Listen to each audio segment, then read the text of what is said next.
Good evening, everybody, and welcome to another interview for the Art of Sherlock Holmes. This evening, we're talking to Richard Paulinelli, and he is in USA Edition Volume 1, which is coming out later this year. So good evening, Richard. Good evening, Steve. Thanks for having me on. Fantastic. So where are you dialing in from? I am calling from the great state of Nebraska, just outside of Omaha, right dead center of the country. Fantastic. So for those British people listening that have no geographic capability, of course, that's not me. I know exactly where you are. But just to tell us, is it up, middle, left, right? Whereabouts in the States is it? You know, I think we are pretty much dead, as close to dead center as you can get. I mean, maybe a little north of the center line, but we're kind of in the middle of the country. If you know where the Missouri River is, it runs right by Omaha. It's well before you hit the Rockies in the west, but then we still are kind of flat enough that we don't get into the Appalachians in the eastern half of the country. So we're kind of dead center. Fantastic. And so June, what kind of weather you guys got? Well, last year we got baked and broiled because we had an extremely hot summer. This year we're having the more normal summer, but we seem to be getting a lot of rain just over and over again. It's been a strange year here. We either had snow or rain, and on the rare days the sun comes out, everybody walks outside and tries to figure out what that big shiny object in the sky is, because we haven't seen much of it this year.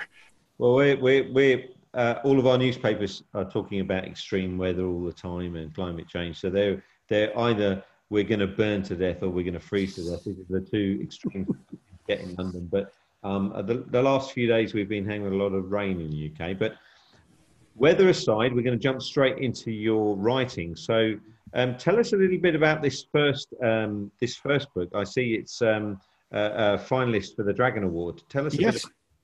Yeah, it was. It was my second full-length science fiction novel, and it is kind of strange how the book just kind of took off. People would read it, and there were so many different takes on it I got from reader responses. You know, they would read it, and it would speak to them on this level. And then the next person would come, and it would be a completely different reaction and response. It would be positive, but they would read into it something that I didn't even think about when I was writing. It basically, if you have heard the Eagles song Hotel California, you will get into that feel when you start reading it, because it starts with a couple of guys lost on a desert highway, and they come across a mysterious hotel out in the middle of the desert as the evening falls, and they check in for the night and discover that once you check into this place, you can check out all you want, but you're never going to leave. So now they have to find their way back out. And there's a little twist to it. They have to do that because the fate of a ruined world rests on them finding an exit. Fantastic. And was that actually inspired by the Eagles? You know, it was in a way. I mean, because when I first heard that song many years ago, I always thought that would make a great sci-fi / horror, type of book. And I never could think of a way to make it work. So it kind of stayed in the back of my mind, kind of percolated a little bit. And then I went through a stretch where I was having a recurring nightmare of being walking along a corridor in a cave. Everything's well lit, everything's fine. I get to the end and I can't go any further. I turn around to go back, and all of a sudden I am trapped. I can't move, nothing. And that's when I would wake up. So this goes on for several days. And I finally figured out, okay, when I hit that point in the dream, I'm not turning, because every time I turn, it goes south. I just keep walking. I don't care if I'm just walking into a wall. We're just going to keep doing that and see what happens. The obstruction moves when I do that, and we walk out into this nice park setting. So it was kind of, when I woke up the next morning, it's like, okay, now for whatever reason, that put all the pieces into place for this book. Here's this person who's trapped in a situation they can't get out of. They have to work their way out, and then once they do, everything will be fine. And that's pretty much that was the trigger for it. Well, that sounds fantastic. So that's gone on my to read list immediately. Well, This next one, this looks quite different. What's this one about? Well, this one is it's the first book of a what you might call a political mystery thriller series, the Del Rio series, and I had written this originally as a screenplay back in the 90s. And we came close to getting someone who was thinking about doing it. And then, with Hollywood, that changes the next morning. I've been there. I've been there with casting director, producers, budget all sorted out. And then, the money doesn't come. So, yeah. So that one kind of sat for a while. And I when I retired as a sports writer and wanted to get into fiction writing, it just seemed natural to me to take something I'd already worked on and convert it over into novel format. And that actually, the screenplay is actually the second book in this series. This book is the backstory I developed for the screenplay. And it takes an FBI agent named Jack Del Rio, who is sent out to the Four Corners area of the United States, which is Utah, Arizona, Colorado, and New Mexico. And he is sent out to bring an end to a string of political assassinations that are going on with the Navajo Nation Tribal Council on the Navajo Reservation. And so it puts him into this world where he has to kind of sort out, is this a human killer at work, or is there something supernatural going on? And it's based on the coyote legends of the Navajo Indians. So that's why you got a coyote sitting there howling at the window rock, and that is actually the window rock there on the Navajo Reservation. Fantastic. And this one looks a bit more back to the science fiction side of things. Yeah, this is the second book of the Timeless series, and we'll see the first one here in just a second. Gibson Buffa is my grandson, and we wanted to write a project together, and we created this. It's targeted toward the younger readers, say 10 years old and up, but it's written in such a way, I hope, that any age reader will get a kick out of it. It deals with a time traveling pirate ship, and that is what the ship looks like, by the way. They are in pursuit of an interstellar thief named Duchess Moran, who has had her fill of the people of Earth getting in the way of her plans. And so she's going to go back to the past and change history and get rid of the Earth people. And their job is to chase after her and keep her from doing just that. And in this one, they go back to ancient Egypt with the Sphinx. The first book, it actually is the introductory book, and they wind up going back to ancient Greece and the Leonidas and the Spartans at Thermopylae. Yeah, and here's the cover for the first one. So yeah, in typical Sherlockian format, I've put the second book first and the first. yeah. I should have sent those a little bit different, but anyway. But no, those are the first two books. It's going to be a 6-book series, and it's been a lot of fun to do. In fact, my grandson's going to be coming out and spending a few weeks with us, and we're going to work on the book 3 actually in the same room together for the first time. So it's going to be a lot of fun. That's fantastic. I co-wrote a book with my wife a few years ago about the project we have in Nairobi in Africa called The Happy Life Story. And it's an interesting process working with a member of your family to create a book. Ours is non-fiction, so I think it was a lot easier, because I think when you're doing fiction, it must be quite challenging to mix the two pieces together.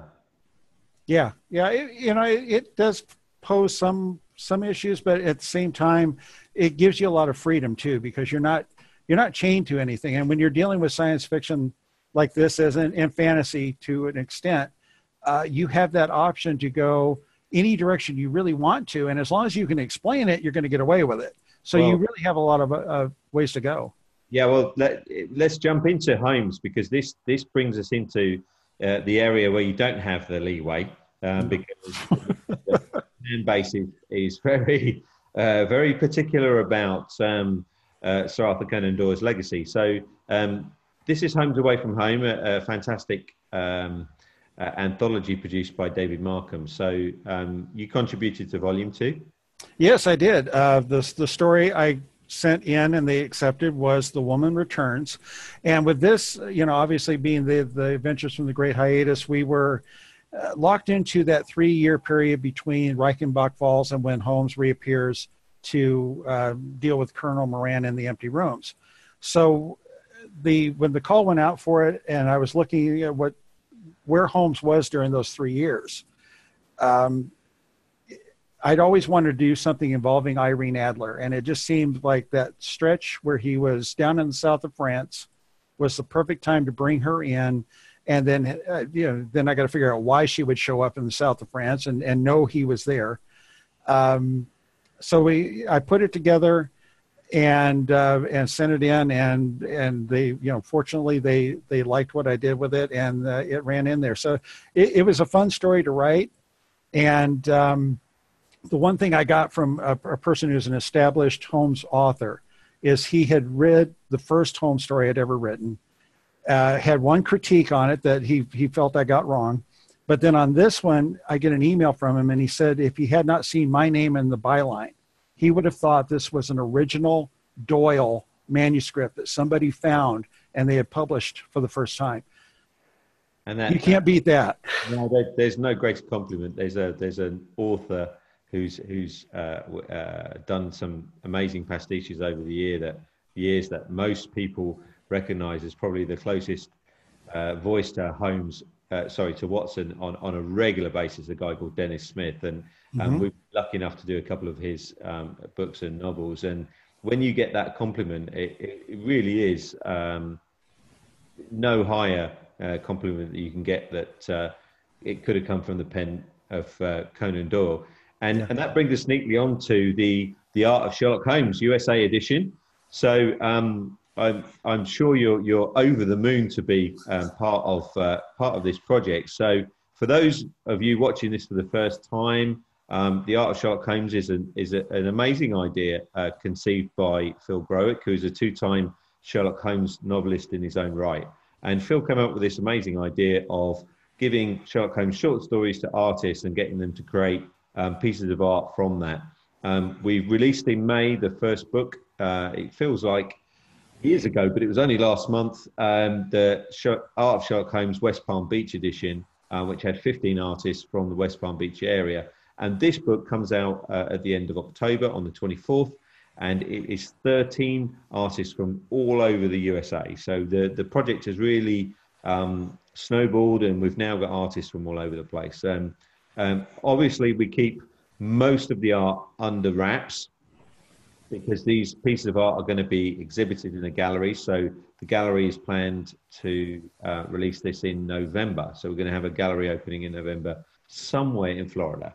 And your piece will be in it. I can't show you it, Richard.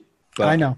But what I can tell you, and this is not a lie, it is my favorite piece of this book, and probably so far of every piece I've seen, this is probably my favorite piece that I've seen produced for this project. That's great to hear, and I will impatiently wait until October when I have my copy to see it. I'm looking forward to seeing it myself. It's I have no idea what the artist has got in mind, but it's sure to be pretty good.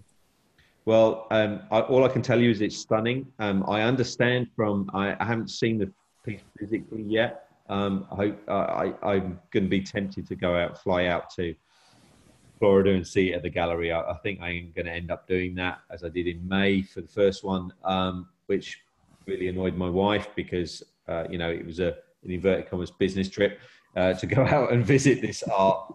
So this piece, though, apparently is large as well. So it's a huge piece. It's a huge painting, and it just captures the story absolutely perfectly.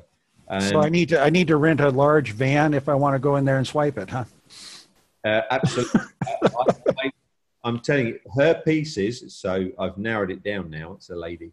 Her pieces generally go for significantly more budget than I've got. But if I had the budget, this would be the piece that I would buy.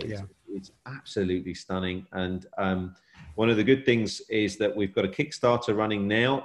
It's running through most of the month of June and into the beginning of July, so that fans can get pre-order copies of this book. So you will get to see this in September, Richard, because the Kickstarter copies and the author copies and the artist copies will all be dispatched in September. So excellent.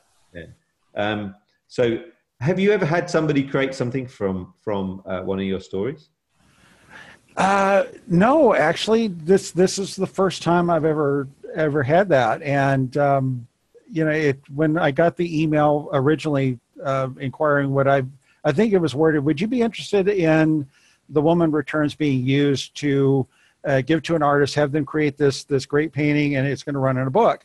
And I tell everybody, I think I waited all of a tenth of a second to say yes. Because I would love to see it, and it's in a way it's an honor, and it's kind of hard to explain the feeling when you realize that you have inspired somebody with your creation to create something of their own too. So it's kind of a mixed emotion there. It's honored, and it's like, wow, that somebody would do that. It's really incredible. Yeah, the artists have all fed back, certainly the first sort of 30 or 40 artists involved with the project, that it's been something quite challenging, but also really rewarding for them. Very few of the artists have had commissions asking them to do particular paintings, but none of them have ever had the challenge of reading a story and trying to create something from it. Phil's been very good at picking and matching the stories with the artists. So we talk about Phil as being a conceiver and curator, because part of the really important job that Phil has is to match the story with the artist. And you'll see in book one, and it rolls through in book two, the artists continue their theme of the way they paint, and you'll see the amazing piece that's been created for your story. And no surprise there that Irene Adler features very strongly in that. So I'm sure you'll be pleased with that. It's been a pleasure talking to you, Richard, and really look forward to meeting up with you soon. Not sure when I'm going to hit Nebraska, but I'm usually on either the left or the right of the states, but I'll try and find an excuse to be in the middle. Well, I tend to be all over the place. So, if you're going to be in Florida at some point in time, I might, especially to go see this, I might just have to work my schedule with yours, and we'll make Florida our meeting point. That's fantastic. Thanks a lot. All right. Thanks for having me on, Steve. Yes.